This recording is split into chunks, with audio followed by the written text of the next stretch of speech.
अस्सलाम वालेकुम एवरीवन। तो प्रीमियर की आज की इस वीडियो के अंदर हम बात करेंगे कि हम अपने डेटा को किस तरह से मैनेज कर सकते हैं, प्रोजेक्ट पैनल क्या होता है और साथ ही साथ मैं आपको बताऊंगा कि सोर्स मॉनिटर क्या होती है। तो आइए जल्दी से शुरू करते हैं। ओके एवरीवन, यहाँ पर मैं आ चुका हूँ प्रीमियर 2024 के अंदर। सबसे पहले बात करते हैं कि हम अपने डेटा फाइल्स को किस तरह से मैनेज कर सकते हैं। उसके लिए सबसे पहले आपने क्या करना है कि अपने दिस पीसी के अंदर आना है, किसी भी ड्राइव के अंदर आना है और यहाँ पर आपने सिंपली एक न्यू फोल्डर को क्रिएट करना है। यहाँ पर आप इसका कोई भी नेम टाइप कर सकते हैं, जैसा कि यहाँ पर मैं टाइप करता हूँ this is my new project. तो इतना टाइप करने के बाद आपने सिंपली ओके करना है। ओके करने के बाद मैं इसे ओपन करूंगा और यहाँ पर हम वन मोर न्यू फोल्डर को क्रिएट करेंगे और इसका मैं नेम टाइप कर दूंगा वीडियोस। और यहाँ पर again one more new folder को क्रिएट करेंगे और यहाँ पर इसका मैं नेम टाइप करूंगा ऑडियोस। इतना टाइप करने के बाद आपने क्या करना है कि इसे क्लोज करना है, अगेन आना है प्रीमियर के अंदर वापस। तो यहाँ पर आपने सिंपली फाइल पे आना है, प्रोजेक्ट पे आना है और यहाँ पर आपने चूज करना है स्क्रैचेस पे। और यहाँ पर सबसे पहले आपने क्या करना है कि आपका जो कैप्चर वीडियो है उसे आपने ब्राउज करके उसी फोल्डर को चूज करना है जिसके अंदर हमने वीडियो फोल्डर क्रिएट किया था। जैसा कि यहाँ पर मेरे पास मौजूद है माई प्रोजेक्ट वाला फोल्डर। यहाँ पर हम चूज करेंगे अपनी वीडियोस वाले फोल्डर को। सेम टू सेम इसके नीचे मौजूद है कैप्चर ऑडियो का। यहाँ पर चूज कर लूंगा अपने ऑडियो वाले फोल्डर को और यहाँ पर मैं करूंगा सिलेक्ट। ठीक इसके नीचे मौजूद है वीडियो प्रीव्यू का ऑप्शन। यहाँ पर मैं ब्राउज करता हूँ और यहाँ पर हमारे पास मौजूद है वीडियोस का ऑप्शन और यहाँ पर मैं करूंगा सिलेक्ट। एंड नाउ इसके बाद हमारे पास मौजूद है ऑडियो प्रीव्यूज का ऑप्शन। यहाँ पर मैं इसे ब्राउज करूंगा और ब्राउज करने के बाद मैं चूज करूंगा अपने ऑडियो वाले फोल्डर को। इसके बाद हमारे पास मौजूद है प्रोजेक्ट ऑटो सेव के नेम से। यहाँ पर मैं इसे ब्राउज करूंगा। ब्राउज करने के बाद आपने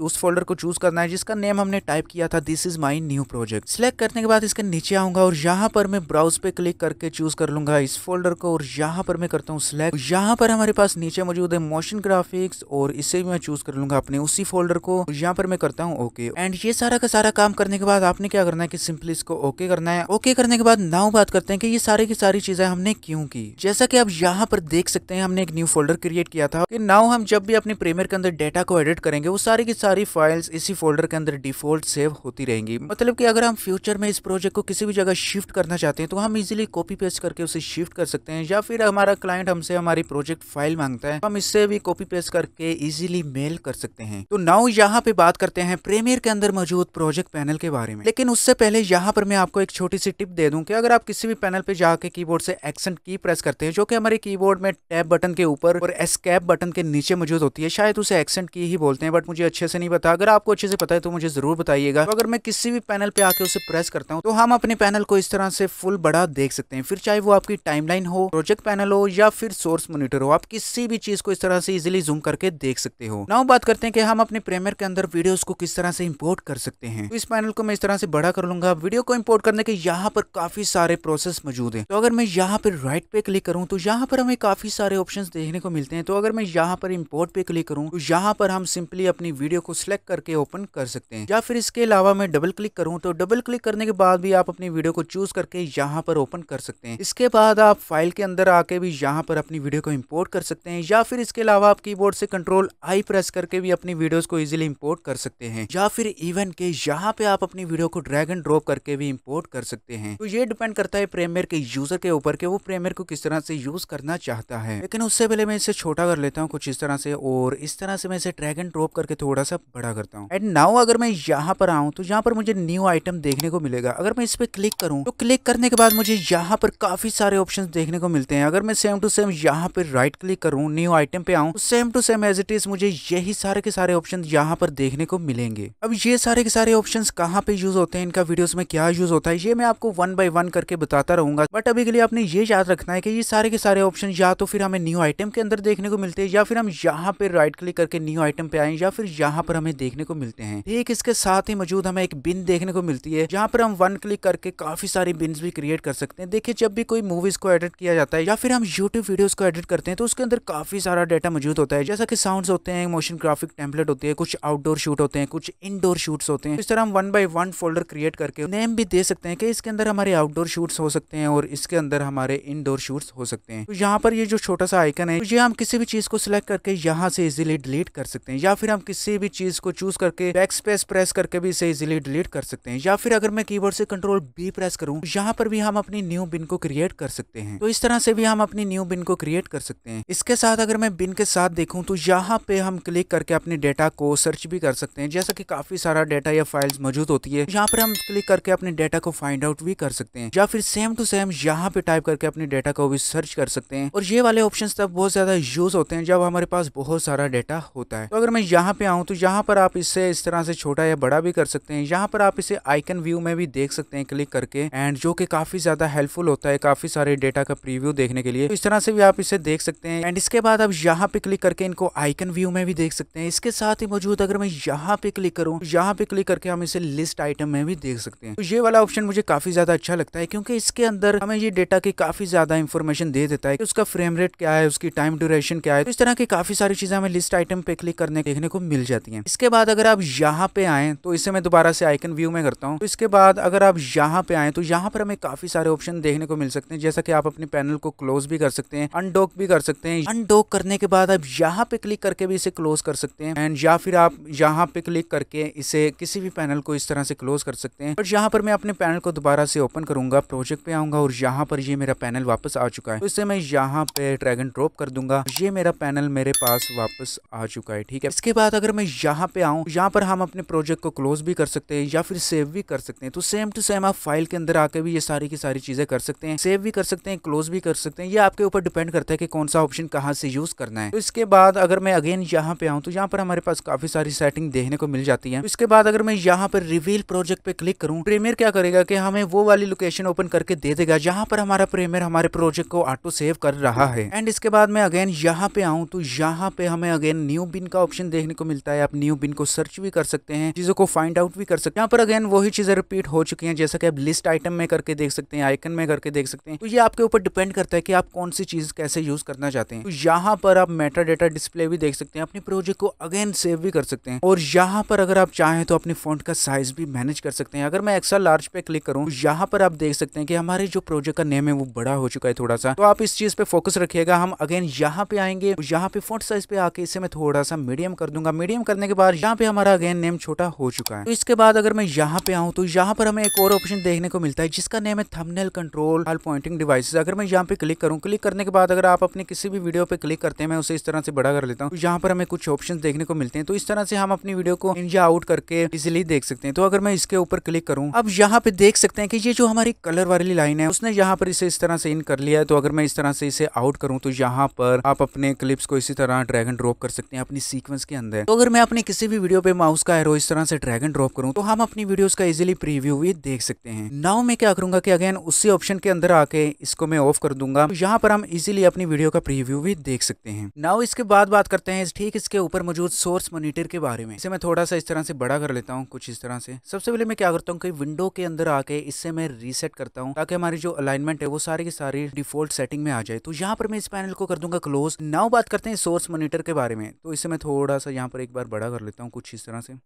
अब यहाँ पर सोर्स मॉनिटर का क्या काम होता है कि हमारे प्रोजेक्ट पैनल के अंदर मौजूद जितना भी डेटा होता है ये उसका प्रीव्यू दिखाती है। जैसा कि यहाँ पर हमारे पास एक वीडियो मौजूद है, अगर मैं यहाँ पर डबल क्लिक करूँ तो इसका प्रीव्यू हमें यहाँ पर देखने को मिलेगा। तो यहाँ पर आप एक लेयर ये भी देख सकते हैं। इसे मैं राइट क्लिक करके अभी के लिए क्लियर करता हूँ, एंड क्लियर करने के बाद आप यहाँ से स्लाइड करके इसका प्रीव्यू देख सकते हैं। इसके अंदर और भी काफी सारे ऑप्शन है जो बहुत ज्यादा यूज होते हैं हमारी वीडियोस के अंदर। तो यहाँ से आप अपने टाइम फ्रेम्स को इस तरह से मैनेज भी कर सकते हैं, छोटा या बड़ा करके। तो यहाँ पर ये छोटा सा स्लाइडर होता है जहाँ पर हम इस तरह से लेफ्ट राइट मूव करके इसका प्रीव्यू भी देख सकते हैं। तो सबसे पहले बात करते हैं इस ऑप्शंस के बारे में। ये होता है प्रीमियर के अंदर मार्कर। अगर मैं इसके ऊपर क्लिक करूं तो इसने यहाँ पर एक मार्क ऐड कर दिया। अब ये मार्कर क्या होता है इसको हम बाद में डिस्कस करेंगे, बट अभी के लिए आप ये याद रखें कि ये मार्कर होता है किसी भी अहम हिस्से को अगर आपने मार्क करना है तो आप यहाँ पे क्लिक करके इसे मार्क कर सकते हो। इसके बाद यहाँ पर हमें देखने को मिलता है मार्क इन। बाद औकात क्या होता है कि हम अपनी वीडियो में से कुछ हिस्सा अपनी टाइमलाइन के अंदर इंपोर्ट करना चाह रहे होते हैं, उसके लिए हम यहाँ से मार्क इन भी कर सकते हैं। जैसा कि मैं चाहता हूँ कि मेरी वीडियो वीडियो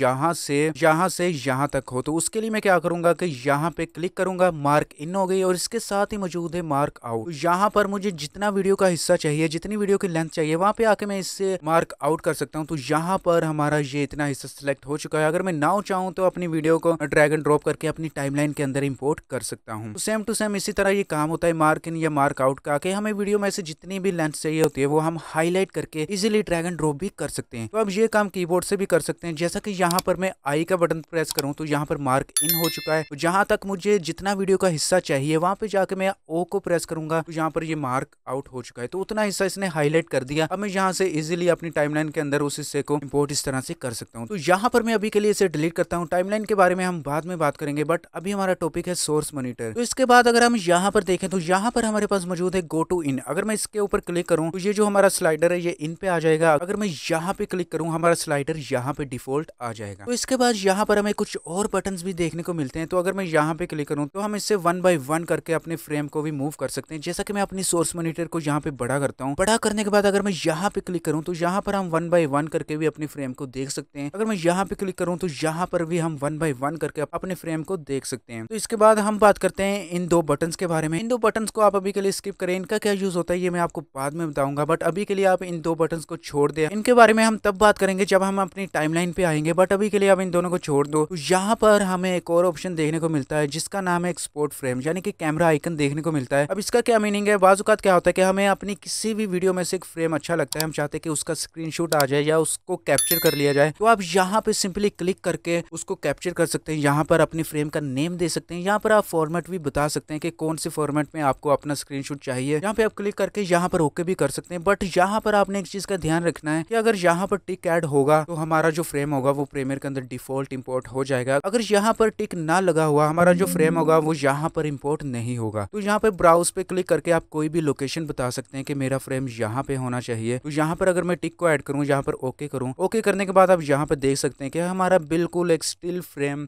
कैप्चर यहाँ पे इंपोर्ट हो चुका है। इसके बाद आप यहाँ पे क्लिक करके इसकी काफी सारी सेटिंग भी कर सकते हैं। जैसा कि अगर आप इसे अल्फा व्यू में देखना चाहते हो तो आप यहाँ पर इसे देख भी सकते हो। तो इस तरह के काफी सारे ऑप्शंस हमें यहाँ पर देखने को मिल जाते हैं। मैं यहाँ पर अगेन कंपोज वीडियो पे आऊंगा, तो यहाँ पर again playback resolution, pause resolution, ये सारी की सारी चीजें हमें यहाँ पर भी देखने को मिलती है। बाजुकात क्या होता है कि हमारा प्रीमियर बहुत ज्यादा हैवी हो जाता है, फ्रीज करने लगता है, तो हम यहाँ पर इसके रेजोल्यूशन को लो करके भी देख सकते हैं। ये सेम टू सेम उसी तरह जैसे हमारे यूट्यूब के ऊपर रिजल्ट होते हैं 1080p, 1080 या फिर 720, तो इस तरह से हम इनको लो करके अपने प्रीमियर को इजीली स्मूथली यूज भी कर सकते हैं। इसके बाद अगर आप यहाँ पर आए तो यहाँ पर भी ये सारे के सारे ऑप्शन देखने को मिलते हैं। तो यहाँ पर आप अपने वीडियोस को इस तरह से जूम करके भी देख सकते हैं। ये आपके ऊपर डिपेंड करता है कि आप इस चीज को कहाँ पे यूज करना चाहते हैं। बाय द वे ये ऑप्शन वहां पर सबसे ज्यादा यूज होता है जहाँ पर हमें जूम करके बहुत ज्यादा कोई छोटी सी एक चीज को इम्प्लीमेंट करना होता है। तो इस तरह से हम इसे जूम करके इजिली वर्क कर सकते हैं। तो इसके साथ ही यहाँ पर भी हमें कुछ ऑप्शन देखने को मिलते हैं। ये वही ऑप्शन है जो कि हमने प्रोजेक्ट पैनल के अंदर देखे थे। हम अपने पैनल को क्लोज भी कर सकते हैं या फिर अनडक भी कर सकते हैं या फिर हम यहाँ पर मिनिमाइज भी कर सकते हैं। होप यू गाइस आज की वीडियो थी यहीं तक। आज की वीडियो आपको कैसी लगी मुझे जरूर बताइएगा। मिलते हैं अगली वीडियो पर, तब तक के लिए एंजॉय कीजिएगा इसी वीडियो को।